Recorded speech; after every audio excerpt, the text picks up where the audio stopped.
This is Focus Check, the weekly Cinetech podcast.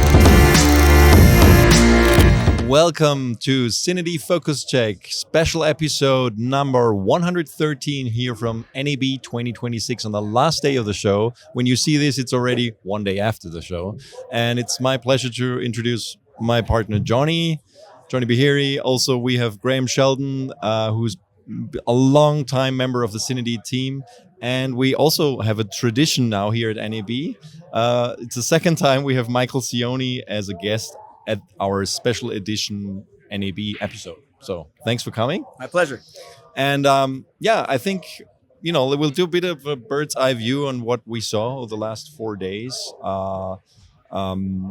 It's been a very busy show for us. I think that's fair to say, probably the busiest. I mean, in total, we shot close to 50 videos.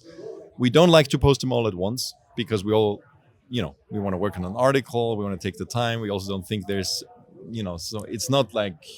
The algorithm doesn't like when you post. Yeah, well, the algorithm doesn't like it also, but it's also that, we're not reporting about, I don't know. It's nothing that will outdate within days. So basically we stagger out those videos for 2 weeks or so. So there's going to be a lot of new content coming. So we might talk about some things where we don't have articles yet, but keep checking the site because we publish around 5 videos a day, or we try to, over the next couple days as well until they are gone. But so let's take a step back and think about the last couple of days. What are the most important products we saw? What are the trends that we saw this year? I think there's always kind of a feeling of where the industry is headed in terms of like what's coming, and it's always good to see that at a big show like this because it's always a sign of things to come in a way, or actually where we are in this industry. And let's start with you, Michael. What do you think? What's the biggest trend you always you have your finger on the pulse of the industry. So what's the biggest trend you're seeing? Well, the first thing that I'm seeing is about 4 years ago, it was at the beginning of the upswing of AI companies. So these were not just new products, they were new businesses. We hadn't heard of these companies before, and they were on the early upswing. And if you're not familiar with NAB, there's this new hall called the West Hall, and they kind of put them out there so they weren't all easy to find, right? And they're kind of almost like intentionally separate. And now that's like the cloud stuff or the AI stuff. Now what you're seeing is AI getting integrated in more practical senses in businesses you actually know and you probably use and have experience with before. So we're seeing the adoption of new AI technology being integrated into existing tool sets. An easy one that everyone just experienced last week or heard about was how AI is now really, really prevalent inside of Resolve 2021 in really practical ways. Aging, de-aging, tracking, it was always AI. Now it's gotten a lot better.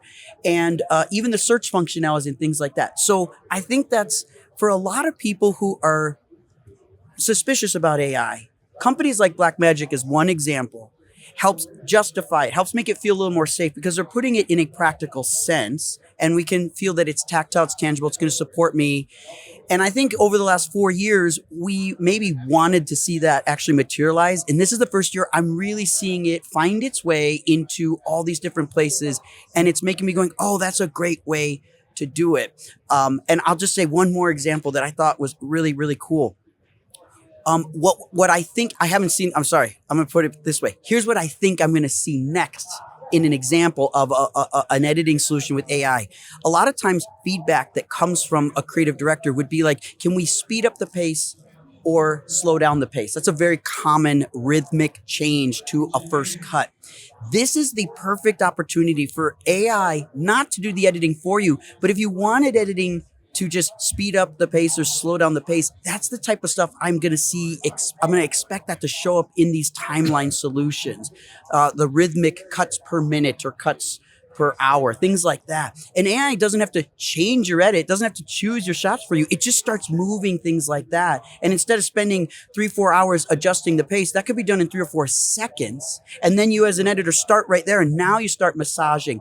That's the type of stuff I'm seeing the inspiration for. And that's the first thing that stuck out to me in the show. It's helping creatives. It's not replacing creatives. 100%. It's an additional tool. Yeah, I think you phrased that in a great way. I mean, this is an interesting, group of folks because we all have our different sort of areas of expertise. It's always interesting to hear Michael's perspective sort of on the post world. I know you're very involved in the field production side of things too. But for me, of course, I gravitate towards the cinema glass, the cameras. These are the things I'm here to see. And just at a high level, it felt like last year, the year before, it was like everyone had a Cine Prime, and this year it feels like it's a little more focused. I'm seeing interesting, macro anamorphics. I'm seeing T1 spherical options as well. I'm seeing disruptive high-speed camera options. I'm seeing tiny cinema cameras, and they're all, solving pain points for us on set. They're tools that are light, that have tons of features for price points that aren't priced like typical film technology, which means a zero added just because someone went to film school on the team. So, I'm optimistic that the trend here continues to be just making life easier on set because, we're seeing smaller crews. The call sheets are getting smaller. And with that, I hope camera systems continue to get lighter. I hope tripods continue to get easier to use, smaller, just making our life easier on set every single day. What do you think, Johnny? What's the trend you've observed? Where to start? But, maybe from the beginning. What Graham said about cameras, lenses, I agree, because I'm here also to watch a lot of those stuff. That's my personal interest as a DP. I think that one thing to note is that it's the first time that I see Chinese companies are really trying to penetrate and kind of bite on Japanese companies. And it's starting with maybe cinema cameras or personal cinema cameras, we can name it the way we want. There are at least two very good examples here. One is with Kinefinity, which is a kind of established company in the sense of it's here for a very long time, although it was not always very easy to find their products in the US and elsewhere. They always had good cameras, but maybe not really widely available. And now for the first time, they introduced and showed almost like a real pocket cinema camera. And I'm very careful with wording here, but leave the cinema aside, leave the pocket and see a very capable tool. It's a full frame camera, can do ProRes, maybe even more in the future. All most probably in a price of under 3,000 US dollars. We've built 240 gigs, built-in SSD, a lot of goodies, a lot of things that we really need and want. Actually, very nice camera. And the other thing, I saw another camera from another brand that is a bit less known called Bosma. Bosma is basically an American, it's a Chinese company, but here in the US, they were maybe more well known for security stuff. The first cameras that they produced were really, I have to be probably very gentle with words, but this is nothing that we as user would want to use. But now for the first time, Doorstop. No? I've seen something. A starting place, Nino. I've seen something which is actually a lot of thought went into this, including the ability to change the sensor position, so you can really use shoot vertical or horizontal. And there is also kind of a built-in handle with some LiDAR stuff for autofocusing and such. But it's less about the cameras, although I liked what I saw. It's more about those Chinese companies that are now starting to act like more matured companies. They are bringing to the market very cost-effective tools, and I can only presume that the next step will be to try to cannibalize mirrorless cameras, and then it's going to start and be even more interesting. And since the culture in general in China and Japan is very, very, very different, I really hope that our dear friends in Japan, we know, of course, quite well many of the Japanese manufacturers. I would love to see them acting much faster, be more precise, listen more to people, to what we need, and less to the engineering department or the marketing department. Because at the end of the day, if they will not do this, they will end up exactly like companies in the automotive industry. And maybe you can see this a bit less in America. In Europe, it's, I want to say, a disaster in the sense of disaster for the European car manufacturers. And there's a point that it's irreversible. You can't change it anymore. So I'm saying this with a lot of care and a lot of love. I really want the Japanese companies to wake up in time and observe what's happening before it's too late. Well, with the cameras, it's a very good point. But I think also the Chinese companies pick a lot of niches with cameras that nobody else kind of fills. I mean, if you think about, Kinefinity, a very small player, of course, they try to go into the cine niche. But if you look at DJI or Insta360, they really try to come up with cameras / like the pocket line, the drones themselves, of course, but all the 360 cameras, they kind of try to find niches where nobody else is active. And I wonder, have they identified something which has more potential than actually the mirrorless market, which is extremely saturated? I think it's become very, very tough to motivate people to upgrade their cameras. I personally, if I think about shooting, I almost find no reason to replace a camera that's 4 or 5 years old. There's very little reason to do that. And I think when I think that, probably most of the other people think that anyway. So, and I think maybe that's why they haven't actually ventured into the mirrorless category yet. But can you make money from niche market? Oh, sure. I think nobody has a doubt that DJI is making tons of money with their niches. But that's not anymore a niche. For me, like PixBoom, for example, a camera that can shoot high speed in high speed, this is a niche. Yeah, it's a niche. I think that is that's a very specific use case, but it's been a niche because it's been so unattainable for people, because it was just not feasible to buy a Phantom Flex 4K, because it's everything that it meant also for post-production. With a PixBoom, arguably, with a price around $10,000, now a little bit more, but still it's probably a camera that on a normal production would just live on a set. It's just going to be there. So I think starting in May, when they start shipping the PixBoom camera, we'll probably see suddenly a lot more super slow motion stuff in regular productions that usually wouldn't have had the budget for that. But yeah, you're right. Something like the pocket line from DJI is something that simply didn't exist before. I think they've just identified something where they see a lot of people. They have been making gimbals for a long time. Those gimbals have mirrorless cameras from other manufacturers, and at some point they were like, well, let's just shrink it down and put the camera inside it. That's essentially what it is. So yeah, it was a niche, but it became something much bigger. And this is the art, to take a niche and make it widely available, and then of course you can also one thing that Japanese companies are extremely conservative. It's like they're basically doing the same thing over and over and over again and refine it every time, which is great, because that's why we have so mature products.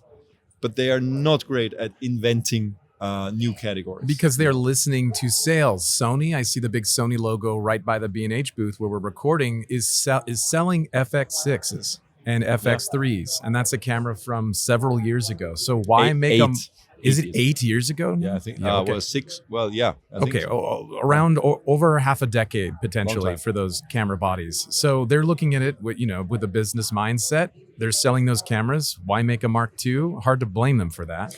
And I think the core of the issue, I like what Johnny you said. I think the actual heart of this topic is how do you change your company culture to listen to customers? Because if you asked any of these companies, do you listen to your customers? We know the answer is yes. Everyone would say yes. They would testify honestly that they listen to their customers. And on some level, that's totally true. But a really tactile example of when it's actually not put into practice would be something like GoPro.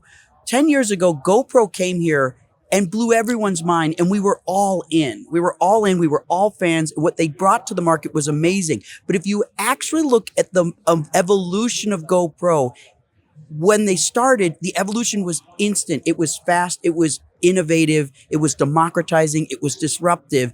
And their stock reflected all of those emotions because we had confidence in the brand. But then it just became maintenance iteration. And if you just do maintenance iteration because it's safe, that's what the big brands have gotten addicted to. And it created a vacuum for innovators to disrupt.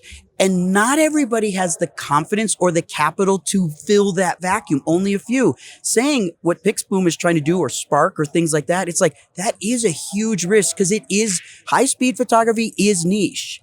But what you're saying and what you're saying are both true, even though one is warm and one is cold. And that is, if you can make a democratized high-speed camera, or in GoPro space, if you can finally put Micro Four Thirds on a crash cam, which is what we wanted a decade ago, and they just didn't listen, and nobody did, then all of a sudden you take niche and you make it a standard. And I call that transition is fads. Things start as fads. A few fads turn into trends, and a few trends can convert to standard. And when you see that happen and you're on the early side, you're like a Red camera, you're like, I was there at the beginning. People know what that feels like. I was a fad, became a trend, now it's a standard. And everybody kind of models cinema cameras off of a Red one in some way, shape, or form with differences. What we have an opportunity is to really encourage people is to take that risk. And if you're an existing incumbent business, you have to change the culture to truly capture the information and let the customers guide your roadmap. And if you don't, and you think you know better than the customers, we've seen one of the biggest brands in this building get sold very recently. And I would argue part of that sales was because of a internal confidence that was not measured by the customer's confidence and the customer's feedback. And it doesn't matter how great the product is at the end of the day. It doesn't matter. The customer is going to change with the changing times, that no business has the ability to actually influence all that much. It has to be reactive. Yeah. But Michael, what do you say to the customer that walks up to the booth at NAB and say you're a lens manufacturer for the purpose of this conversation? I want a 1mm to 2000 millimeter T1, and I want a 25 stop dynamic range cinema camera, because that's what some of the manufacturers would say. So they are trying to parse out the user feedback that is applicable to them and their engineers in the room. So you have to be able to do that, listening to user feedback is one thing, but the expectations, I would say sometimes people don't know what they don't know and what they want. Sometimes the manufacturers have to tell them. I see Johnny over there getting very animated. It's burning in me. Yeah, the core business here should be innovation. You have to innovate. We will keep repeating this. So when we are, let's say, pitching an idea to a company, just for the sake of argument, and what we will hear back is, we have our roadmap and timelines.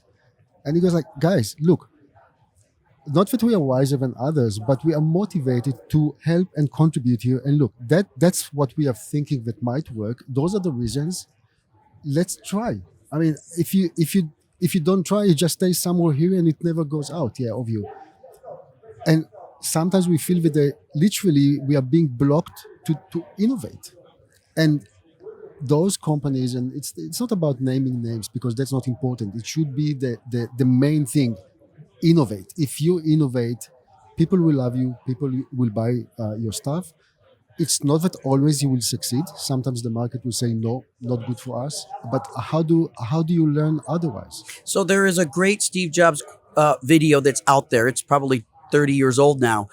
But he talks specifically about this because what you're getting at the heart is the culture of the business has to change. And what Steve said when he was at Next, I think he was at Next when he did this, he said what happens is when sales and marketing is able to gain some success at a new business with a new product, all of a sudden they're the ones that get promoted. So they promote each other. And eventually they get promoted up to the point that they're running the business, and they inadvertently drive the innovators out, because the innovators aren't technically financially responsible for the success. The sales and marketing people get the credit and they get the prestige. Plus, sales and marketing people on average are going to be more boisterous. So they are easier to promote than a brilliant innovator who may not have the boisterous personality of a Steve Jobs. So this inadvertently changes the culture to rely on sales and marketing, not only to deliver the products, but they end up running the business. And they only see it through the same lens that got them into that seat. Once you end up in that place, you look at your innovators as a footnote of your business, as a necessary evil versus the cornerstone or the capstone. They should be both. And there are so many companies you can walk around and see that's exactly the mistake that they're making. And it's not just our industry.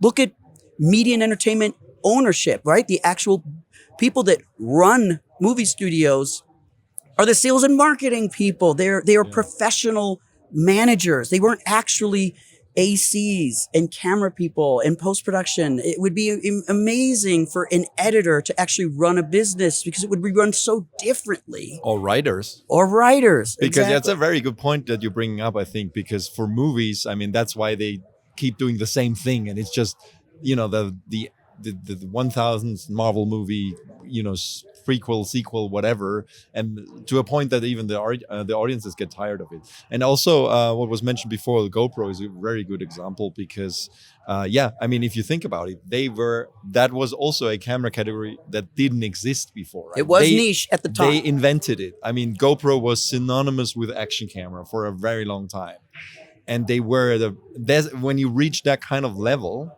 it's almost like, iPod or iPhone. You say iPhone and you mean any phone almost, right? But they lost it. They lost it because they stopped to innovate and incremental improvements. DJI took them 2-3 years, but they were at some point were at the same level, and then they superseded them, and it's just basically, I mean, there's no reason why it's now you can buy any action camera and they're pretty much the same. And arguably, I mean, the last generation at least was better from other manufacturers, so they lost that, and probably the salespeople, absolutely. I think nobody dares to touch the salespeople because they are the ones that on paper bring the money, but it's not forward looking. It's not forward looking because they bring the money right now. That in an ever evolving field like technology, you have to think forward. You have to come up with new ideas all the time. And they're better in the pitch meetings, as Michael is saying. They're invited. Yeah. Get invited. But you said, Graham, what do you do when someone says, I want a 21 stop camera that's, 1 pound, right? What do you do with that? Obviously, there's going to be a few yahoos that want something that's impossible today. Okay, you call them yahoos. Fine. Knuckleheads, what have you. But what our job is as people that actually build technology or talk about it and influence is to actually learn how to synthesize the data. Because if someone says I need a 21 stop camera and I want it to be 1 pound, then we say, okay, tell me more about why you need that. And if you can get several people talking about that subject, what ultimately happens is you learn how to synthesize the core thing that they really need. Customers will rarely actually describe to you exactly what they need. It comes to you in kind of a messy, random, bespoke example. But if you listen to enough customers, and I'm talking thousands all over the world in different GDPs, their noise starts to have patterns that make sense so that you can make a smaller risk, so that you don't have to build a product and learn it was wrong, because you're actually taking thousands of voices and you're putting into something they actually need, even if they didn't say it explicitly that well. So it's not going to be a 21 stop 1 pound camera, but it will be a solution to a problem that a lot of people have if you can get to the heart of that. But that takes a skill and patience, and it can't be truly done through sales and marketing, which is more of an export. You need an import channel. And how does anyone call Sony? Show me how I actually who do I talk to? There's no phone number. There isn't a way to communicate in to the system. They never built that. They didn't need it. And you know who is again doing it right? The Chinese companies. Because I urge you to go to some of those leading companies here, and you will find a landing page when they are openly calling for people to submit ideas, to cooperate, for whatever, but at least they are trying. And then you have this phone number or email address, and you feel that you're part of. I'm still looking for the Sony phone number. I'm joking. So, Michael, the irony of this is the Sony booth is a literal black box. Well, it's next to us, just to explain. Yes. I know, the literal black box. Actually, and I just want to take a short break to give a shout out to B&H, who are the ones hosting us here. So thankfully, all the techs behind the screens to record us. Thank you very much to offer us this opportunity to have an easy way to record our podcast, so we don't have to do it ourselves. Thank you very much. So the black box is there. We also talked about consolidation. I think that is the next topic here, because I mean the cinema market is definitely contracting. We all feel it. It is changing. it's contracting on one hand, but it's also diversifying on the other. It's becoming fuzzy on the corners, like it's bleeding into broadcast, and it's all becoming one essentially, which is logical. I mean, basically, if you think 10, 15 years ago, we, the youngsters, were the ones watching YouTube videos. Like, I'm not even talking about just our industry, right? Now everybody watches YouTube videos, and nobody watches linear TV anymore unless you have an average. I mean, literally the average age of a linear TV viewer in the US is between 65 and 70 now. Thanks God, I'm not there yet. Well, it will get higher, so you will never be there. So that's the thing, right? The non-linear mediums, I would say, whether it's streaming, YouTube, social media, is the norm now. This is what everybody produces, and that also means that the ways of producing content are extremely diverse now. There's no gatekeepers anymore. Like when I started out, like everything needed to abide by the BBC standard, like 10-bit 422 whatever. And of course now we have codecs in our phones that deliver that, and even if they don't deliver it, they look better than what was needed at the time. So but what I'm trying to get at is it's those high-end players that have a problem now, and you alluded to the ARRI acquisition, which is I want to talk about that. So we were lucky enough on day zero, the day before the show started. ARRI did a press conference at a house in Las Vegas, and the new owner of ARRI, Thomas Riedel, and the two managing directors sat down with us for a very long 45-minute conversation. If you haven't seen that, please check it out. It's I think it's very, very insightful. There was no questions were off the table. We could ask anything, and we did. And I think it was very, very interesting to get these insights from them. Because like you said, I mean, that's, if you think about it, it's like the Ferrari of cinema brands. When it comes to cameras and color science, everybody was basically chasing ARRI for a very long time. And technically, in our lab test, we've confirmed that over and over and over again. No camera has better latitude. No camera has better dynamic range. Also, DPs love Alexa cameras. I mean, there's actresses that put in their contracts that they want to be shot only by ARRI cameras. I mean, it goes to that degree. But somehow, starting with the writer's strike, that's of course what ARRI says. But that's when things started to shift at the high end, right? So there was a contraction. Unfortunately for them, I think it coincided with when they literally released their best camera today, the Alexa 35, had a lot of pre-orders as far as I know. And then, of course, with those strikes, a lot of the big distributors wanted to cancel pre-orders. And that's what's really caused a lot of trouble for them. So the company has definitely suffered over the last few years. They had to let 150 people go. They sold off some divisions. The lighting division.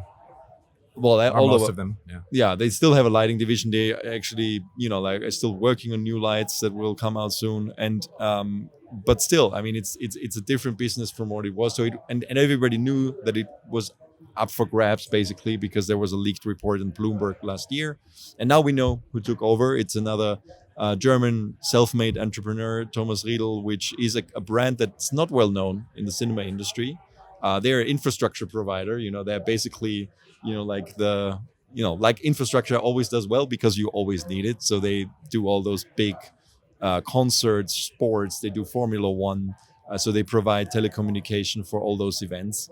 Not necessarily a sexy brand, like something in cinema that produces images and stuff like that. But it's a safe acquisition. It's a bit of a relief for me personally. Yeah, it's a safe acquisition, and you can tell from the feedback, and you see it in all the hundreds of comments that we got on that interview, is that I think people overall are very happy because it's not what everybody expected, right? I mean, the typical kind of thing that we could have been a lot worse. Yes. Could have been a lot worse. I mean, the worst would probably be a VC fund step in and just do like the financial people to take over. Hear what is worse for you, out of curiosity, but yeah. So yeah, what would be worse? It would have been private equity. Yeah. Because the people that would own it would only want to see it turn a profit. They wouldn't actually care about the brand or its customers. When when venture capital is invested, they do care about the customers and the people. It's not quite the same as a Riedel, but it's similar. But then private equity doesn't, and they're not really interested in the customers. They don't have relationships. So the history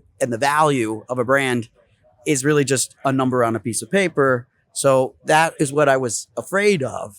And so this means there can be life into that. But the one thing I would challenge you on, Nino, is while they may say that the writer's strike was the turning point in the situation, I don't think that's accurate. It might be the right time to examine where the turning point happened on a graph. So that makes sense. That was the accurate time. But the writer's strike didn't cause the problems we have. It was a result of an early problem that started happening in the 2010s, which was the rise of what you called nonlinear or appointment viewing experiences. We overbuilt. That's the simplest way to say it. We overbuilt. When we enjoyed 20 years of zero interest rates, which is called a ZERP, the zero interest rate phenomenon, when money is cheap, people have the ability to borrow more and therefore invest on bigger risks. Everyone did that. And we enjoyed the upside. So when people say, this is just what happens when there's an upside. There is a downside to upsides. And unfortunately, no one likes that. But we had an upside. 2017, 18, and 19 will go down in history as peak television. That is the most content that will ever be generated by, let's call it Hollywood style. That's a global way to describe that. That's the most content ever produced, ever. Said another way, the peak of the streaming wars. The peak of the streaming wars, which then resulted in the downswing because we now have to right size the industry based on what the amount of people there really are. There were people building movies and TV shows for not enough viewers to cover the cost of those movies and TV shows. On the plus side, it employed a lot of people, fostered a lot of innovation, built a lot of businesses, a lot of creative people had opportunity. Now that we know what the size of the world really is on the consumption size, we have to right size all this. This is the big ugly word, but the repatriation of the market size has to go down. And ARRI is an example, unfortunate example of what happens when you build for peak TV and peak TV isn't big enough on the other side of the curve to be able to afford $100,000+ cameras that has 17 stops. By the way, of the last several years of best cinematography, they're all shot on film, which ironically is the lowest dynamic range camera format you can shoot on. So dynamic range being the best way to measure how great an image can be no longer holds true. Otherwise, no one would shoot on celluloid because it's actually a low dynamic range format, comparatively speaking. So the dynamic range of Alexa is amazing. I would actually say a 17-stop camera has more value in a crash cam than it does in the cinematographer's hand who actually has control of the situation. But that is sort of a different topic. But that's sort of my approach on why ARRI's in this position and why and it's not their fault. Everybody got in the same position. It's how do you respond to that upswing? How quickly did you react to peak TV? Some people waited too long. 3 years ago, people were making fun of Red for switching over and selling to Nikon. Now they look smart because they got out early before, while they might have had more leverage at the time. Maybe, but Nikon is a public company. So at the end of that year, we found out how much they paid for Red, and it's not a lot. Not a lot. It wasn't a lot at all. Yeah, and right? so to touch back on something Michael was just saying, it, quote, wasn't their fault. I don't know. Could we have looked at consumer behavior and said they're not going to pay $5 for 19 individual streaming services? I would have assumed that would be true. Yes. So you might have seen that. So whether or not it was their fault, did they overextend themselves? Did they have too many product categories? Maybe a conversation for another day. Johnny? Yeah? Michael, Graham, if you were the CEOs or the owners of ARRI, would you also consider to build and sell cameras for 100%. For consumers? Ultimately, that is the mistake. There was the Alexa Mini wasn't actually an Alexa Mini. So if you had an Alexa Mini, you really needed to build an Alexa Micro because the Mini was marketed to the exact same people as the Alexa XXT and the Alexa 65 and 265. It's the same people. So that's the miss.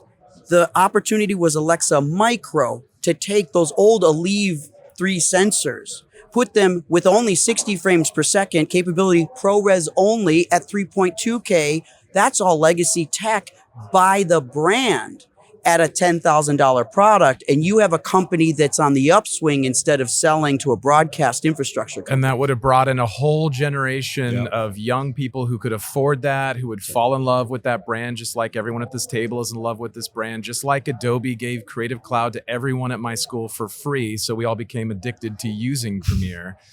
Similar sort of concept. So yeah, absolutely, there should have been a few $1,000 ARRI. 100%. I mean, the outcome, of course, is what it is. I think we're here everybody's now. it's still a sigh of relief. We don't have the private equity. We don't have, selling to an Asian brand, which is a cultural thing, right? A problem. I still don't know what's happening with Red as a brand, right? We had the Nikon ZR released last year, which is got a lot of hype. A lot of people love it. I think they have a lot of pre-orders. However, still not sure what's happening with their high-end cameras and how that is integrating. So yeah, I think for that outcome, let's see where it goes. He seems like a very approachable guy, Thomas Riedel. I was very surprised how open he was about a lot of those things. And I like that there was a personal connection. Like of course, it must have been a financial decision at the end of the day, but there seems to be a genuine personal for the respect brand. They with the speak brand. the same language. And but also the irony of the fact that a lot of his success is actually based on ARRI, which is one of the biggest takeaways for me from that interview, because they connected him with the Olympic Games in Lillehammer in the 90s. So he ended up providing the infrastructure for some of it. And that also led directly to the contract he got with Formula One. So two of his biggest clients were literally based on his connection to ARRI, who called him up at the last minute to supply the Lillehammer opening ceremony with intercom infrastructure. But So there's one more lesson on the ARRI topic that I think is important that we can help other people understand and make sure other manufacturers don't make the same mistake. There's another element to this, and that is the pursuit of perfection. Mm-hmm. The Germanic approach on average is to hold it back till it's perfectly ready. The American approach on the other side is to put it out there and see what happens. And we sometimes use this phrase, spaghetti on the wall. But then you're a guinea pig. And Red one. And a lot of companies often find that there is a huge customer base that is willing to bleed in order to get early access and help influence the product roadmap. A lot of companies do that. Red is probably the best example of that. And Red never said, this is ready, this is perfect. They said it barely works, and you try that. And they always release betas. Even Blackmagic. Most people will stay 1 year behind the available version because Blackmagic puts a beta out there for 12 months sometimes, and the right people know what that means, and the right people know to stay away from it till it goes to a proper release. ARRI and sort of the Germanic way is like, we don't do that. That's why the best cinematographers love it, because they know when it's in their hands, it is perfect. They show the pictures of it being shaken like a paint can for a year or something like that. That makes the right customers feel comfortable. But it means you overspent and you had to build it perfectly before anyone gave any feedback. And while you can end up with a perfect product at the end, fewer people have the ability to access it because it costs more. It costs more to simply do it that way versus an iteration release of a product, which is a less expensive way to then iterate on the product while it's being developed. So I'm not saying that's a bad way to do it. That's a good choice. But when the market is shrinking, that choice becomes a bigger risk because it drives the cost up for that pursuit of perfection. And you look at ARRI's roadmap of how long it took them to build and release cameras. There were these massive gaps in between them, making it harder for new filmmakers to get into the funnel because there were so many years between that, where other camera companies are throwing them out. Canon, you said it's flooded the market. It has, but there's always a new Canon that's out there, which shows there's more iteration going on. And that sometimes helps lead in smaller increments to the big innovation releases. ARRI waited longer, couldn't sell any products until the whole new thing was ready. And that created, in the bad timing for them, this pre-order versus actual finalizing those orders issues. I think if there was more iterations on that whole roadmap, there would have been more purchases instead of waiting for the 35 to kind of fully materialize. They would have killed their used value doing that probably, That's but there's always a little, exactly. yeah. The other companies have a way of managing that. Canon can, you know? Well, arguably Canon failed in the high end completely. I mean, remember the C700? Yes, Well, that was one yes. camera though. Yeah, well, they learned. They stayed out of that market. It's not a fail. I think it's simply so much of the technology went into other cameras, and I think it's very much legit to try. And they stayed in the mid-market because they learned to stay down in the mid-market. But then let's actually shift to the black box Sony here, because they kind of managed. I mean, they're the only ones of the established Japanese players that kind of succeeded also in the high end with the Venice, because that has gained ground and people are using it also in high end cinema, while at the same time you have a massive user base of medium and low end kind of cameras. But not 100%. Burano? Question mark. Yeah, okay. You know what I mean? Yeah. But Sorry, John. that will be actually very interesting. We're talking about Sony and we're talking about ARRI. And now actually ARRI is stepping into the traditional territory of Sony, which is broadcast. Because obviously with the purchase of Riedel, Thomas Riedel, when he just acquired ARRI, his vision is not cinema. It will be there. He promised he would like to. Fine. But the money probably maybe is in broadcast. And we know that those big TV stations or occasions or production companies, they need to supply. And there are enough of those events in the world that you need the equipment. So I'm actually more curious to see how low can he go, in the sense, if he wants ARRI 35 cameras to be broadcast cameras, fine.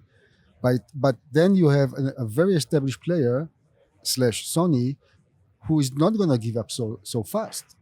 So what now?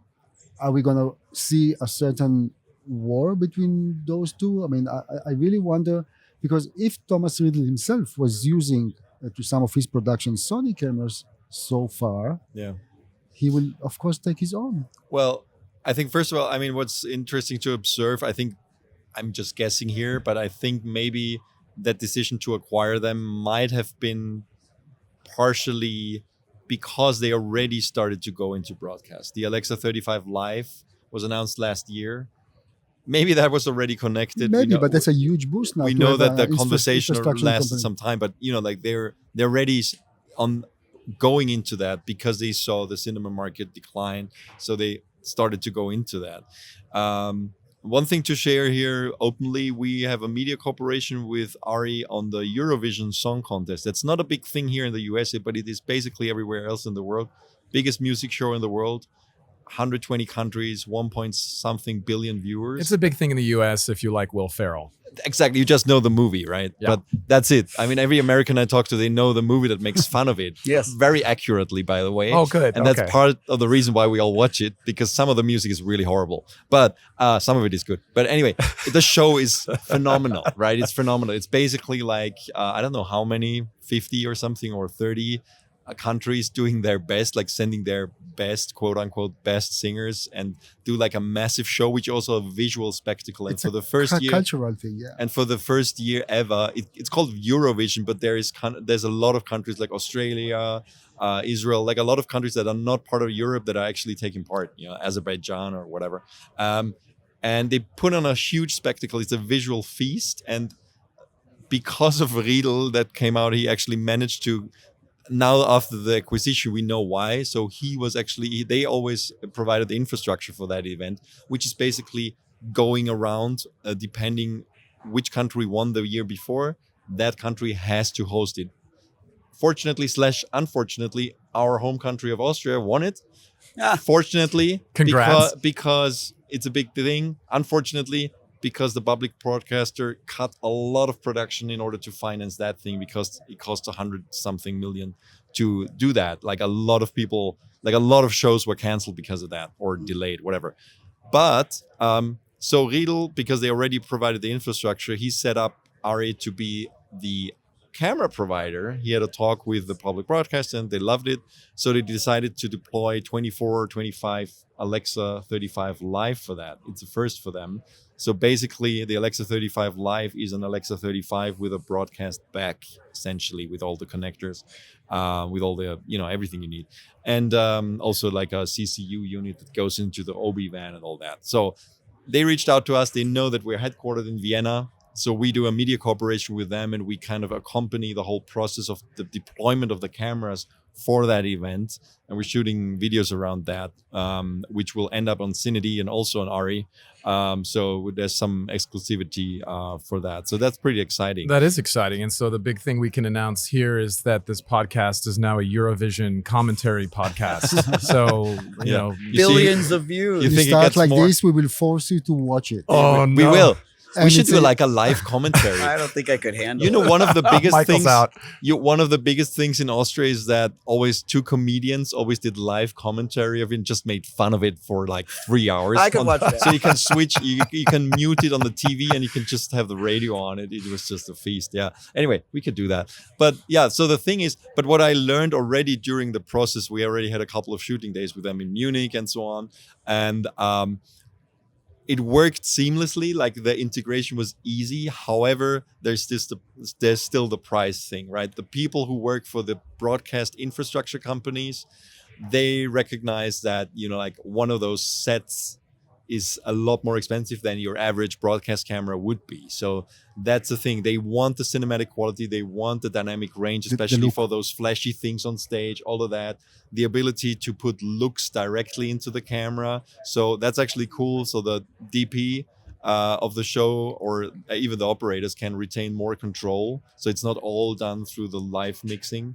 So that kind of stuff. But at the end of the day, of course, it will also be a cost issue for an average show to deploy Alexa 35 Live because there's a price difference. So this is probably a conversation they will have a lot over the next couple of months or years as they're trying to push this into the market. Yeah. So. But that's how it looks like. The broadcast market is somehow a saver to some of the companies that we know. And I really wonder if there's so much more money in broadcast. 100%. We know that. And that's because broadcast is funded a lot through sports. It's the same technology and infrastructure. It's the same truck system. It's the same, in fact, talent that helps manage that, build that, create it. Because sports is, in a way, AI proof, because nobody wants to see an AI picture of a home run being hit. You want to see the real thing. So you have that safety net around them. And that investment helps make sure people have the comfort of making future investments because it's a safe market. So anything that else is live, like concerts and things like that, helps foster all that. So you're making a great point. It's ARRI technology getting leveraged by a broadcast community, which could up-level the community. Two things happen. One, does that take away from the investment in cinema? Probably, which creates a vacuum that someone else can fill. But on the other end, it also means there's competition. See, what's really interesting, and I'll switch this same subject to Adobe right now, just to make sure something about post is mentioned here. But it's the same story.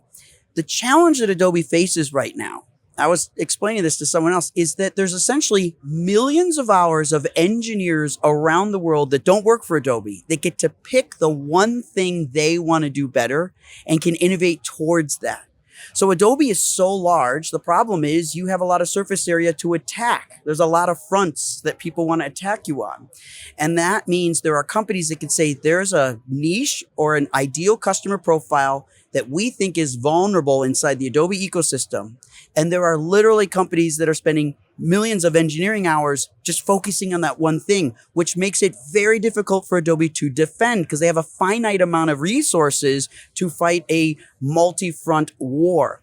The same thing you could say in the broadcast is when someone picks the one thing they want to do, they can innovate towards it.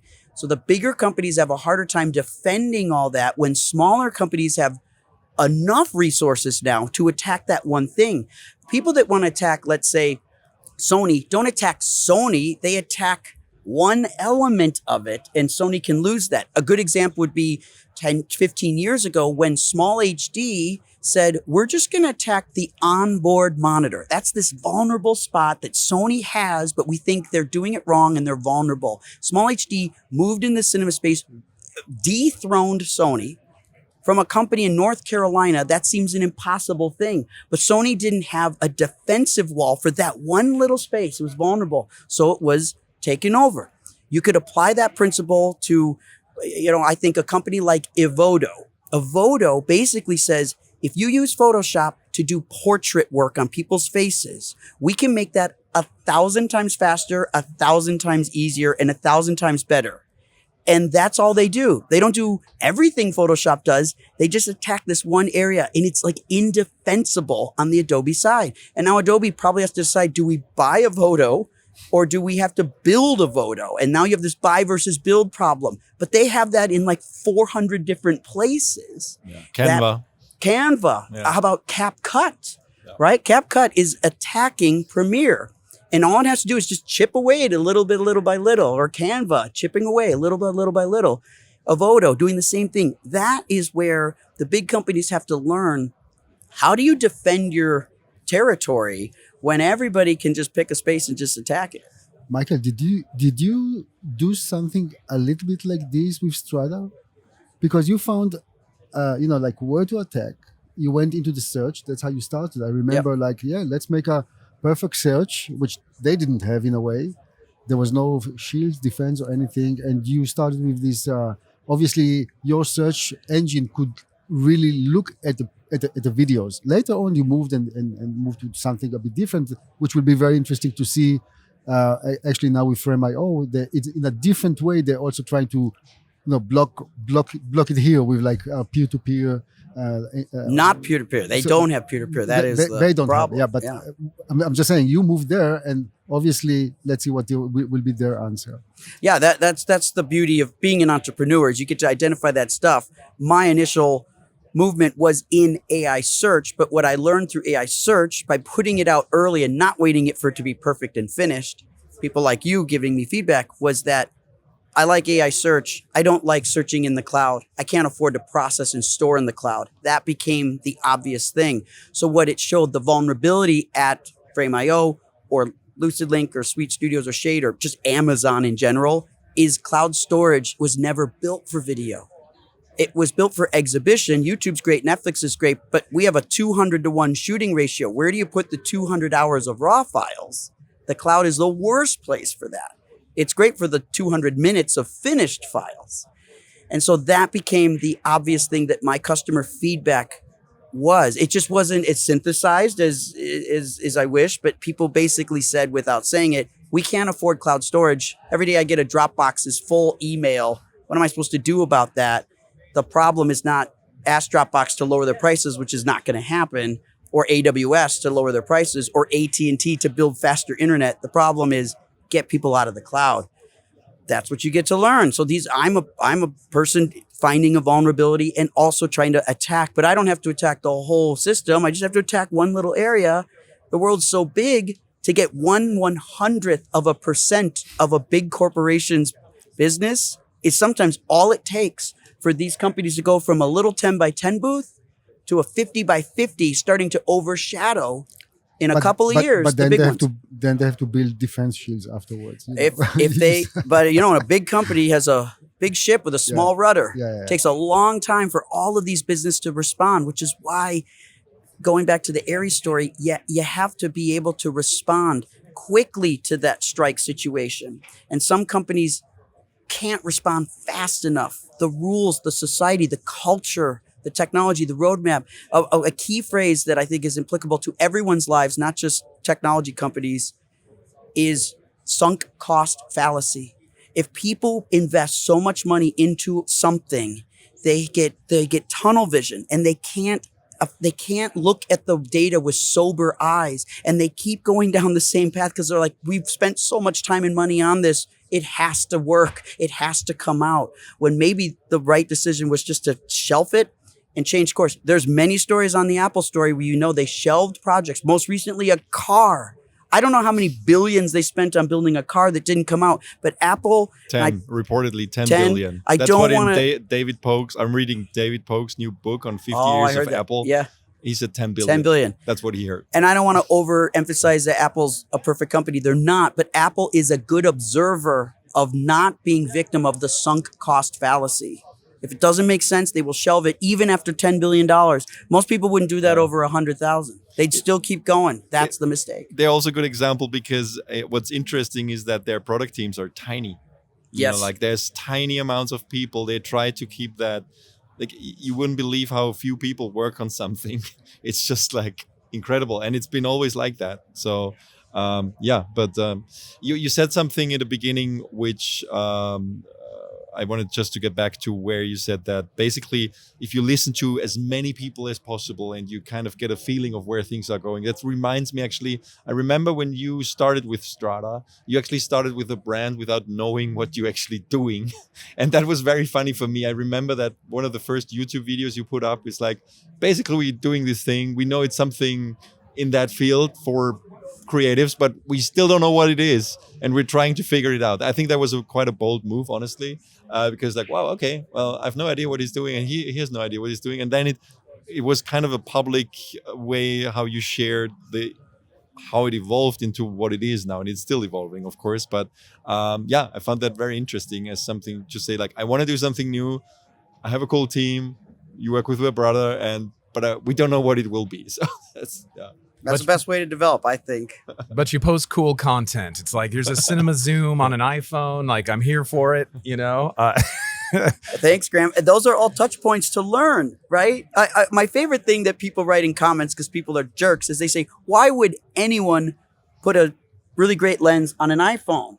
And I'm like, because I learned something. Why do you do anything? Why get up in the morning? To learn. And when I learn something, then I get the next idea. Like, I feel when people say, why would you do that? They've never been inspired. They've never felt the sensation of inspiration, because you can't self-inspire in a vacuum. You must touch something and experience something and talk to someone to receive inspiration, and then you act on it, even when you don't know what it is. I just was waiting for the inspiration, and I knew it would come if I just put myself out there. When I feel super comfortable being a creative on set, I'm my most nervous. You know what I mean? I'm not taking risks. I'm so comfy. I know it's going to be wide shot, medium, close. That's what I'm the most afraid. I feel like you're all the same way. Guys, talking about inspiration, because soon we will have to wrap this up. Well, no, not soon. Okay, No. Let's continue. We have a few more hours until our flight. We have at least half an hour if we want to. What really inspired you here on the show? Because, or how did you, when you look at the show, you're a manufacturer. Obviously, I'm very curious to hear if it fulfilled your needs. But maybe with Graham, what really inspired you here? What is inspiring me? So I like big swings. I like risks. Michael brought up, you could go from a 10 by 10 booth to a 50 by 50 booth. It's always interesting to see different brands and how they feel about A, the industry, or B, film and television, because the booth size directly correlates to that sometimes. This is not always the case, but have you noticed this? Sometimes they're dipping their toe in the pond. Sometimes they're going big. I mean, GoPro's booth is bigger than I've seen from them in a few years. And look, it feels a little bit like a Hail Mary, to be honest. Is that a phrase everyone is familiar? Yeah, big. Maybe not the Europeans who watch swing. the Eurovision, so I'm joking. Can you explain? It's a big swing. It's a big swing from GoPro. And look, it's hard not to be inspired by that. But the thing that inspires me most at these shows is when I wander into some far-flung booth in the corner, and I love entrepreneurs. I love that they're, maybe taking a second mortgage out on their house to build this thing. That little a little scary, but you can see the passion in their eyes. And that's what I'm attracted to when I see people taking big, passionate risks to solve a problem that they had on set or in post-production. Those are the people that I gravitate to, not people making safe choices. So the big swings, the T1 Cine Primes, the world's widest anamorphic 16 millimeter from people like Zelmas, and then Nisi has the T1 50 millimeter. Of course, the PixBoom, the GoPro swing, you know, especially in the sort of chaotic nature of the industry as it is currently, and generally the planet in terms of just shipping and logistics. You know, making big moves right now is especially a dangerous and scary thing to do. And that's what I'm most inspired about, connecting to entrepreneurs here on the show floor.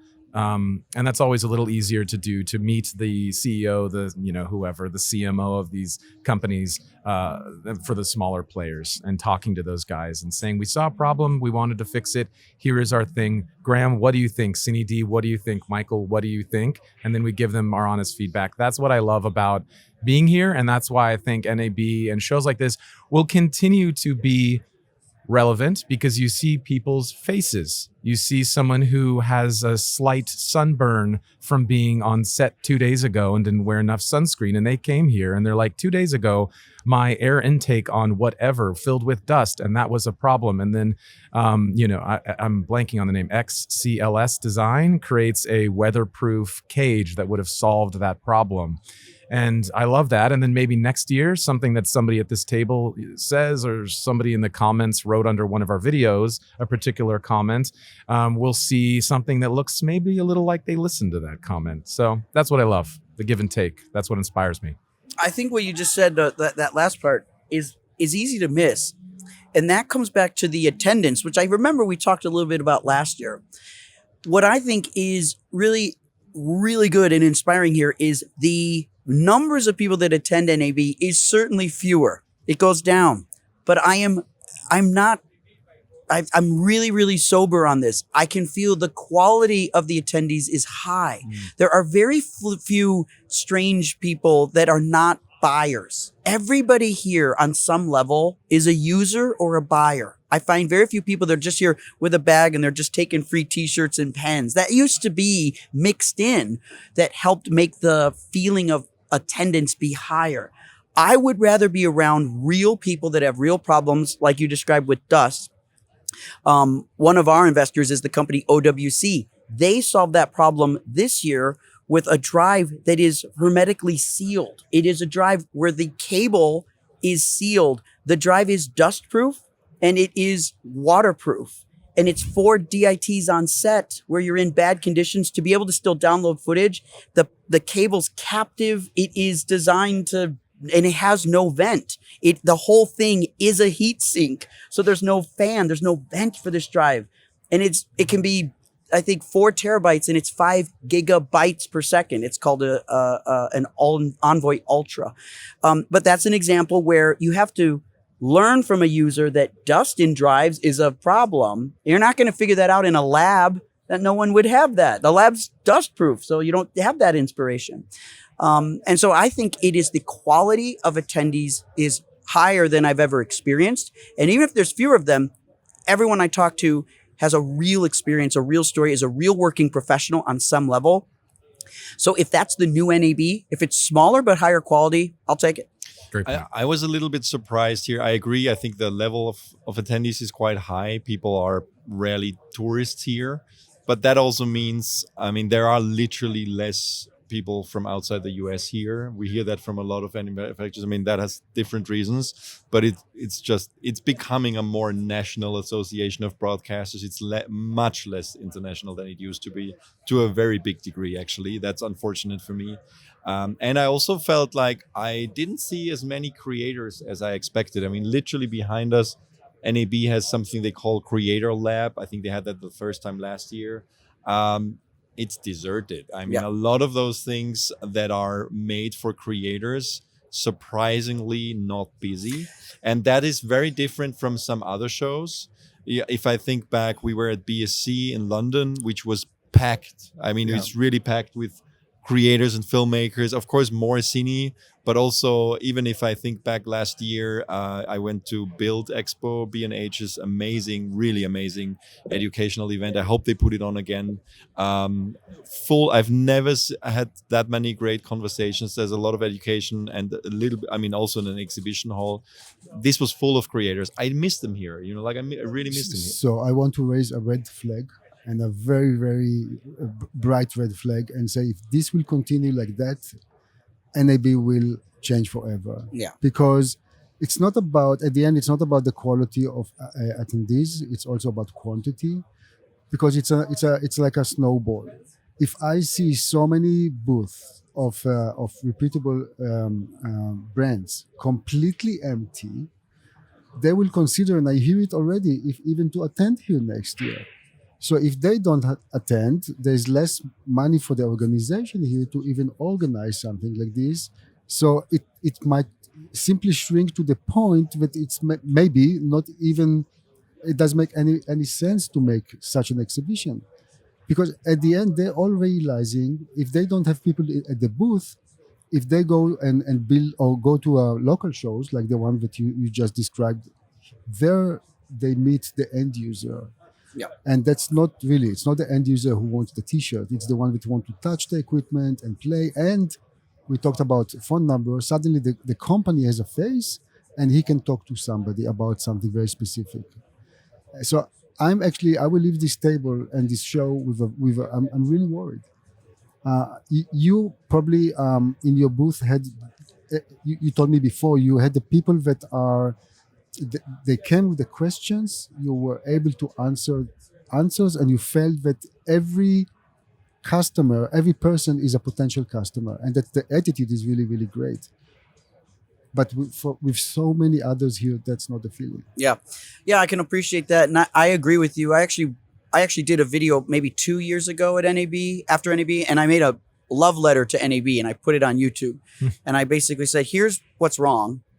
And in my perspective, they don't understand what their ideal customer is. Because if the ideal customer is a creator, it's very difficult to explain to a creator, you need to be here, and then explain to Sony, you need to be here, and then explain to a buyer of Sony who's not a creator, they need to be here. Those are completely different messages. And if when people are desperate, they do the spray and pray technique. And what we're seeing NAB start to do is spray and pray. Let's show, we're a YouTube group. Oh, no, we're a broadcast group. No, it's cinema. No, you can be a buyer. It's for enterprise. It's for users. If it's for everything, it's for nobody. And then everybody suffers and you have booths that are missing. So that is a true problem. And if they stay on this same path, it won't be here in 10 years. And the reason why it won't be, you touched on it, is what's called the inflection point. What will happen is once a certain amount of critical mass companies say, we're not going to go, the whole thing collapses. It's not like down to the last booth. That won't be the case. Like, you guys just have to defend this until the last bitter end. It won't happen. All it needs to lose is maybe 10 or 15 more %, and the whole thing collapses, because you kind of were suggesting it's like a domino effect, where if Sony were to pull out, then probably 30 or 40 other companies would instantly say, we're not going, because we need Sony to be a gravitational pull to bring people here to go to other companies. Yep. That is what will happen. And all it will take is a few big ones to go, and then the whole thing falls almost overnight. That will probably happen over the next 10 years, unless they can find their ideal customer profile. Yep. Which is not everybody. It can't be everybody. That's nothing. That doesn't make sense. Like, if you're a fan of sports, you don't go to every sports event. It's the team that you like in your town. Like, that's the ideal customer. You have to risk going after a certain thing. Otherwise, you end up with empty spaces that took up time and money and effort and didn't yield, and nobody's going to miss it if it's not here next year. That's hopefully what they're aware of. Stick with me here for a second. The Great American Mall is failing. 3 Apple stores just closed in malls in Southern California. The reason they closed is because Sears left, Dillard's left, all these, Walmart has moved to a standalone location, and Apple looked around and said, we're going to leave the mall too. Exactly just what Michael said. Canon, Sony, there could be a cascading effect. Absolutely. I completely agree with all of you. I just need to be the good cop here. I mean, first of all, it's not only NAB. IBC has the exact same problem, complete equivalent of NAB in Europe. It's the same thing. And we also notice here that, for people who haven't been here, this used to be Central Hall, North Hall, and the very large South Hall, which was mostly post-production and cloud in the past. Now, the South Hall this year was WrestleMania for some reason. And I thought it was because the last 2 years they refurbished this hall, the central hall, and the north hall. I thought South Hall's turn is now, but no, it was WrestleMania was the reason. So that's not an excuse anymore. It just simply wasn't booked. But they have West Hall, so all the cloud stuff is over there now, which is a desert. I mean, it's really, I went there, it's like crazy. But it is much smaller. South Hall was always extremely busy with people, much more Two than stories. two Two stories. stories, Yeah, yep. well, the upper south was always like, But it was, but it that's was where there. you that was were. a lot There of were square people there. footage. yeah, but that's where I like to say where dreams went to die. But anyway, so but lower south was very busy always, and it doesn't exist anymore. So now everybody, all the for us relevant stuff, cine and even broadcast and post production is squeezing into central and north. I think a couple of years ago that would have been unthinkable, just because it needed more space, right? However, one thing, we might all have a little bit of a bias here because I think none of us are really in broadcast. I'm not saying that it is definitely shrinking for sure, yeah, but there's still a lot of broadcast things happening that we might just simply not be aware of at all, right? Just, I mean, you know, from huge box lenses, infrastructure, whatever, we just might not be aware of it. I'm just saying, even though that's changing, because we know that the streamers are now going into live. And that is also why companies like ARRI and others are going into the live, because this is basically shifting from traditional linear broadcast to the streamers. I mean, they're all buying sports rights like crazy. Of course, it's the obvious thing you want to have as a subscription platform, because that's what keeps people subscribed. It's just the live stuff. The other stuff, you can just sign up for Netflix, watch your favorite show, and then you cancel your subscription, come back on when the next show you want to see is on, right? With live, it's just a regular thing, and you need to keep coming back. One thing we didn't, or one company we didn't talk about in that context of broadcast is Blackmagic Design, because I also find it very funny that they didn't announce any new cameras this year. But what they did, they upgraded basically all their lineup to go into Ethernet. You know, it's all broadcast cameras now. So, and that is that they're doing kind of the exact same thing as ARRI at the lower end, like price wise. What do we think about that? I mean, what does that tell us? Because Blackmagic for a very long time has tried to get into the cine market. They've always been a bit of the underdog. I think they've tried really hard with affordable cameras, also with arguably an attitude of often delivering products that were, I wouldn't say they were as beta as some of the red cameras at the time, but they definitely had their issues.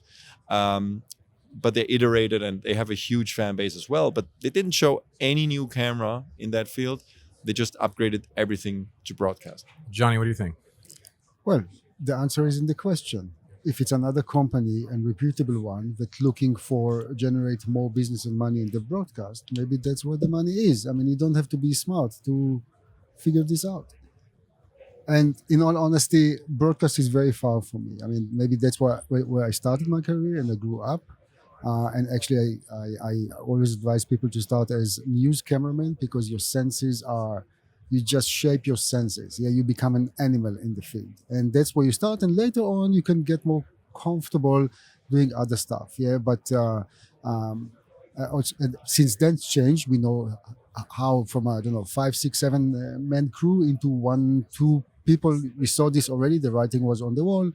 And first there was like a shrinking thing, and then cinema shrank, as we say. And now, obviously, the money is in broadcast, live, and whatever. We will have to at least see, I guess, 1 or 2 more years to see if that's the real trend here. We are kind of being confronted with this is the change. And since we are not really into the broadcast stuff, I don't know what to do with this yet. I can just see that, obviously, people do care. I mean, companies do care about this, and they try to generate money there. We don't know if it's going to be the savior. I mean, what's definitely for those companies, but what's definitely a trend is that I notice also from, you know, like documentary productions. I mean, what has been special 10 years ago to shoot on a mirrorless camera is normal now. We see mirrorless cameras on the Olympics.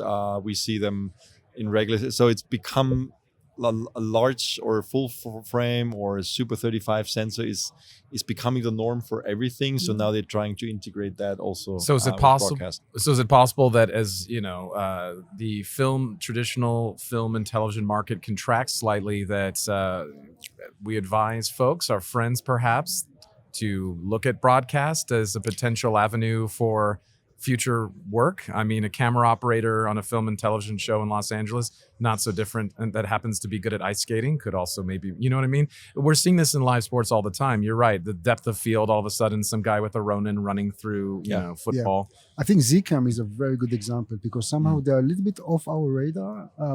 I'm talking about from CineD perspective, but this company is providing hundreds of cameras to the Olympic Association and other live events. So obviously they identify this niche probably much earlier than everybody else with the box cameras. And we were like, where is Zcam actually? You know, they have a really big base of fan base here in the cinema. And then we had a feeling that maybe they faded away a bit. But when I think they're doing well. They're doing well. Yeah. They're selling cameras to maybe not so much niche anymore, but they're selling cameras to production that we are not aware of, basically. So this is something that just aren't on our radar, and maybe it should be on our radar. You know what I mean? Yeah. Well, and that's identifying your ideal customer, right? You got to figure out their idea. And I think when you put it out there, they probably didn't know that they were going to be a great opportunity for Olympic contracts. But they put it out there, learned, listened, and then focused in on that. And that's probably what they did, and it works really well in that particular area. And then it doesn't become niche. It becomes a standard for Olympic or live events to have cameras that can be really, really tiny, small, easy, and they're Ethernet based. They are TCP IP cameras. In fact, if you just add that, if I said, what is the number one thing missing in cinema cameras? It is an IP-based component to it. Blackmagic's the only one that really has a proper true cinema solution that can be Ethernet controlled and Ethernet accessed at the same time. Nobody else crossed that bridge as well as they did. Nobody else now, Michael. Nobody else now. Of course, of course. That's where I think Blackmagic is a really good example of iterating. They fail up, and they built an on-ramp so that people could start in that old Blackmagic pocket camera in the version 1, which was not very good, and they never stopped going. And that's one of the things that I think it always surprised me about consumers is consumers, especially pundits, you guys are different, but a lot of people will evaluate a product as if this is the final version. And it's like, no, this is version 1. Nickel Verheim, who started Teradek, always used to tell me at NAB, he used to say, we have to build a version 1 in order to build a version 2. And it's so simple, but that's just how you have to do it. And you got to put the V1 out there, and then you get all this feedback, and then you build a V2. Many people here do that well. Blackmagic is one of the best examples. If you just were to build a timeline of their camera development roadmap program over the last 10 years, it's textbook perfect. And what we're seeing right now is they might have discovered more cinema is not going to yield for them. So they're going to start to bend that track around towards more broadcast. And it might not mean the total cannibalization of cinema like ARRI. It might not be, ARRI might have one leftover cinema solution and the rest of it turns into broadcast. We might see that happen. There might never be a Venice 3.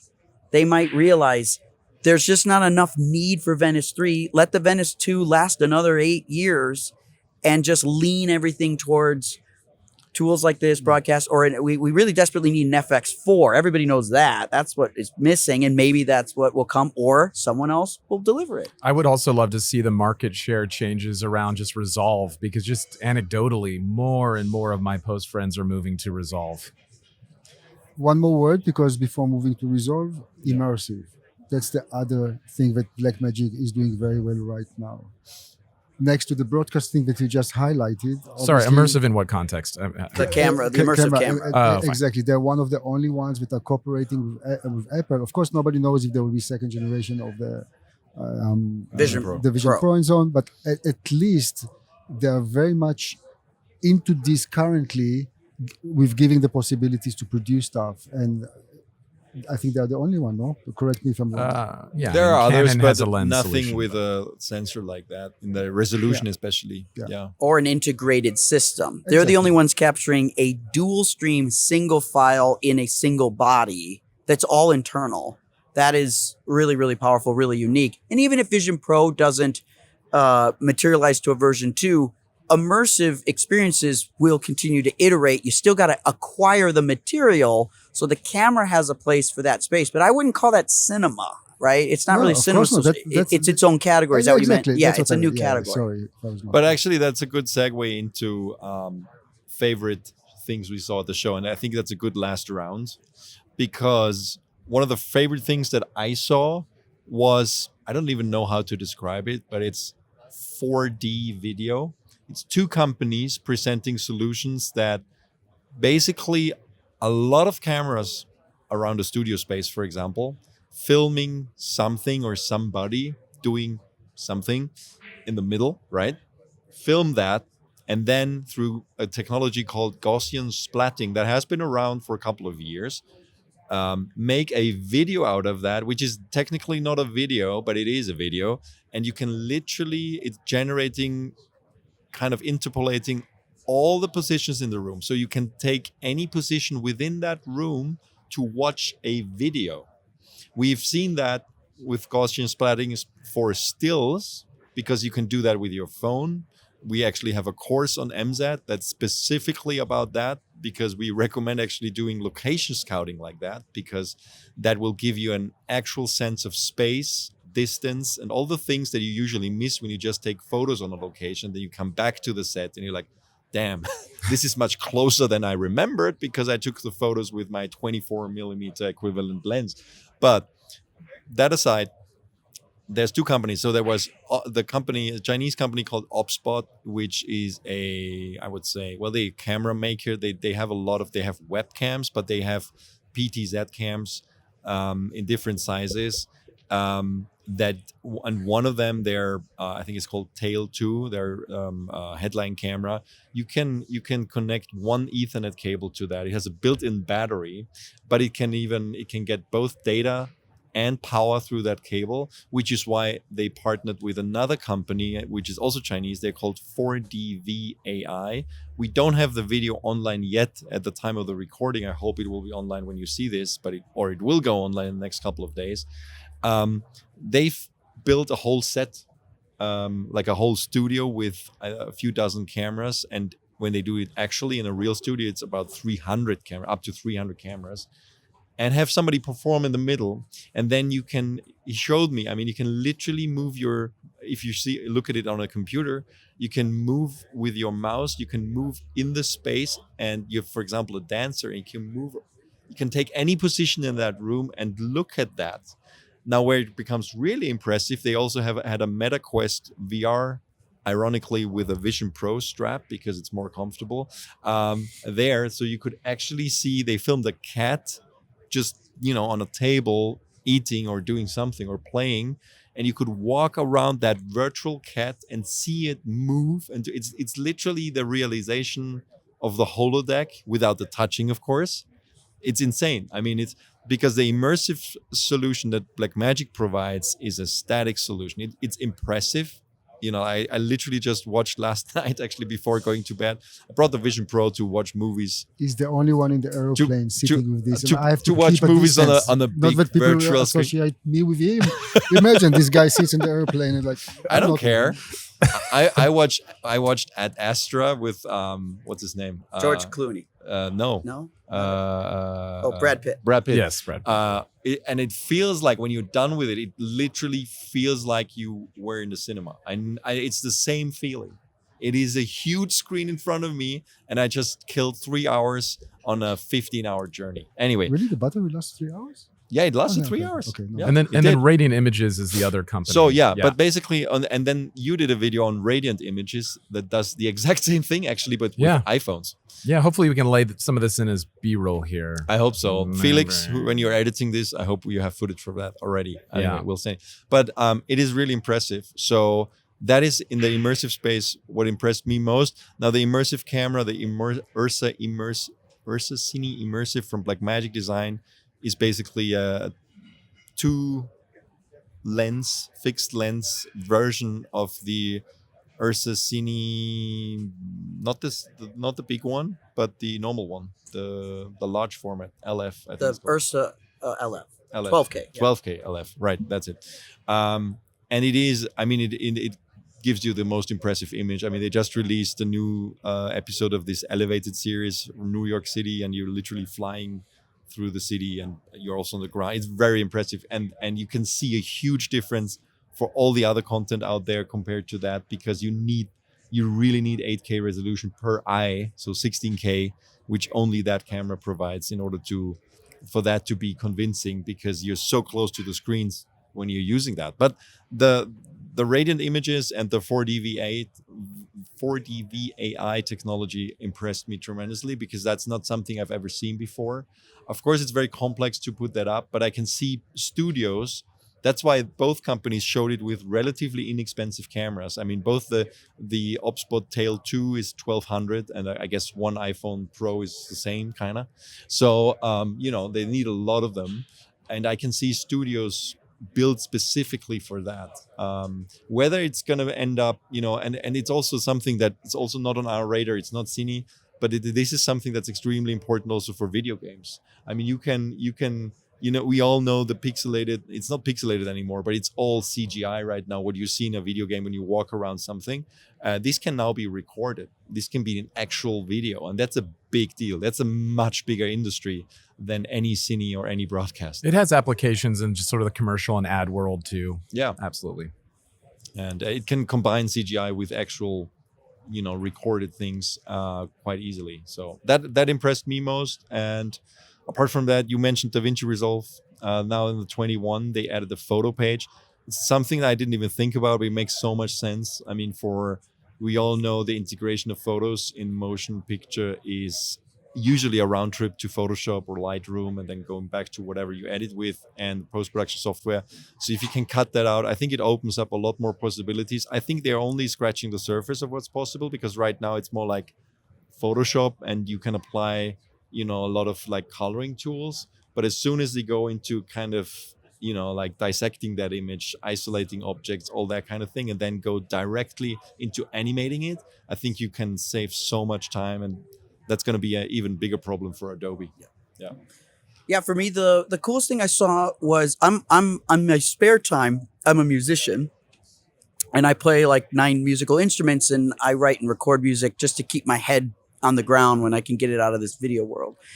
And one really cool product is called Suno, which some people have started to experiment with to actually compose. Now, what's interesting is when it comes, it's an AI technology, but what a lot of times people think is AI is binary, that it's like it replaces you or it doesn't. But the fact of the matter is, the best person to use, for example, audio for AI are musicians, because we can get it to do more because we understand the language and we understand what we're after.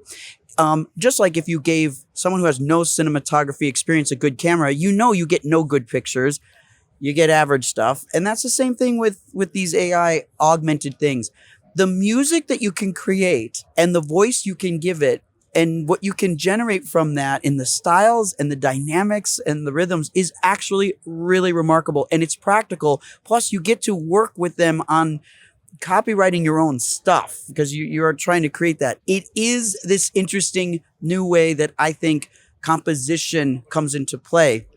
And it's possible that products like Suno will eventually be in Logic and Nuendo and Pro Tools. That's kind of where it belongs, I think. But what they let you do is write music and then pull out all the splits, and all the splits come out as MIDI metadata. So you can bring it into Logic and still compose and change and work with it, and you can remix it. So sometimes when I don't like about AI generated material is what you get is what they give you. And that's it. It's the end of the day. And you just re-render. And everybody knows that that's failing the AI, generative AI business. It actually doesn't work, which is why Sora lasted 12 months. And there was rumors like they were generating $10 million a day of compute, and no one was going to pay for that. And nothing any good came out of it. Nobody made anything worth making. So there's no business there. But when it comes to composition and music and the ability to extrapolate that into my DAW and work like I normally would work, now this unlocks something that is really interesting. And the quality of the material coming out is remarkable with good headphones, good speakers, good ears. I'm blown away by what can be done with this. And it's really easy to experiment with. And then you can start to make prompts that are literally multi-paragraph long prompts. Like you spend time. This isn't a job replacement. The job is to compose it with your thoughts and feelings and words and even lyrics. All that starts to come into play and you're building that there. So I worked really hard to play 9 instruments. I know how to play them, but not everybody does. And this unlocks the ability for someone who may not have had that experience to start to get closer to it. But if you do have musical talent and experience, it just allows you to do better because you're not just like pushing buttons and you actually have a strategy. You have a point. You have an objective. And that's what writing music is. There's a point to it. There is a purpose why you do it and what you're looking for and what you're trying to create. It's not random. And I find a lot of times with a lot of Gen AI stuff, there's a point where it's just purely random. It's like, okay, you know, and the more you try to steer it, the less control you sometimes feel you have. So you got to take it and recompose it and re-edit and change it anyway. In Suno, I don't feel that as much. And so it's a really interesting audio side. Not exactly CineD, but it's a component of the creative process that audio, you know, Walter Murch says the eye sees what the ear hears, and we can't do one without the other. So Strada sound is the next technology? I don't know. No. But I agree with you. I mean, I think, you know, like using those AI tools, right, actually can be a superpower. And I'm not talking about Gen AI for video. I'm talking about, I felt like, you know, preparing for some interviews like that interview with the ARRIs. I did so much research using also AI tools, listening to podcasts, asking the right questions. It was a lot of work, took many, many hours, but it's supercharging my ability to ask some questions that I otherwise wouldn't have come up with. 100%. And that's, I think, what some people don't realize. It's not necessarily a time saver, because if you do it right, it still takes a lot of time, a lot of iteration, but you get a better result at the end. Someone to bounce ideas off of. Yeah, exactly. Yeah. That's what it is. I mean, that's what it can be if you use it right. And it's incredible sometimes what's possible now, which I wouldn't have thought even like 6 months ago, right? Yeah, In terms yeah. of the depth of it. Favorite thing from the show for me, I guess, so surprise, being the one who does quite a few lighting reviews for CineD, I'm going to pick 1.5 lights. I'll try to squish them into one. Even though they're fully separate products, but I can't just pick one. So Profoto 3x2, there's been a need at sort of the higher end of the lighting market for sort of an ARRI 360 big soft panel. And in the case of the 360, that's 120 something pounds. So this is going to be a niche thing for many, I think, given the nearly $15,000 price points, but it's going to be a flagship key light for me on many of the network shows that I do here in the States. And then honorable mention, if I may, NanoLux 5C. It's a light I didn't know I needed in my life, but now I know it exists. I have to have this little thing. It's water resistant up to 1 meter. Add the waterproof housing. Suddenly it's 10 meters. You know, you can put it underwater. It has an absurd amount of accessories with it. Little Ecos, little barn doors, little CRMX modules. Comes in a kit of 8. You can buy them individually, of course, and it's priced very, very well. So very cool project from NanoLux that, again, what a surprise from those guys. It's so tiny, and it's not just for product, but it'll be great there too. I'm a small guy. I like to work with small tools, small capable tools. I'm happy to see that some of the manufacturers are still working for me personally, producing small lenses, capable lenses. I love the Kinefinity Vista that perfectly fits into what I like to do and the way that I like to work. The non-light that you just mentioned also fits into the same philosophy. Iodine came up with a very nice kind of SSD, but much more than that. I mean, it may be Pro Mini. That's right, Pro Mini. Whoops, Pro Mini. So we can see more and more things are getting smaller, and I personally believe what doesn't fit into my bag simply stay behind. And I'm looking for those type of things that I can take with me, that I can create my big, medium, small creation and just enjoy. It doesn't make sense anymore to drag stuff when it's too big. It's heavy, it's not healthy, it's also not cost effective. And as older we get, I think we more of us are recognizing that you just don't want to schlep stuff on their shoulder all day long. I think it's also a realization that's come really also to many brands that didn't even think about this many years ago. Like even in high-end cameras now are suddenly lighter. Yeah. So that's my. I like that things are still getting smaller. They're very capable, and all in all, I think it was a good show. Yeah, and I think it's a perfect moment to wrap up. Thank you, gentlemen. That's great. We should do this every year. Once a year. We should do this once a year. Constellation. Wait, I have some breaking Eurovision news here. So Finland's band, Gaussian Splat, is in the finals. What? Doesn't matter. It might be next year. Yeah. It's all Suno next year, right? It's all Suno. Anyway, all right. good. Thank you guys for watching. Thanks for, if you're still listening at after 1 hour, 45 minutes or watching this, thank you very much.